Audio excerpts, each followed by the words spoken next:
সংযুক্ত আরব আমিরাতে প্রবাসী বাংলাদেশিদের বিনিয়োগ বাড়লেও শ্রমিক সংকটে পড়েছেন উদ্যোক্তারা।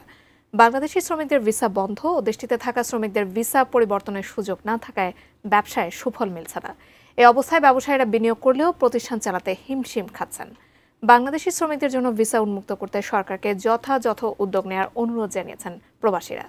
সম্প্রতি বাংলাদেশি একটি প্রতিষ্ঠানের যাত্রা শুরুর সময় উপস্থিত ছিলেন মিজান ফুড স্টাফ কোম্পানির পরিচালক মিজানুর রহমান, ব্যবসায়ী ইমদাদুল মিলন ও মোহাম্মদ সিয়াম সহ ব্যবসায়ী নেতৃবৃন্দ।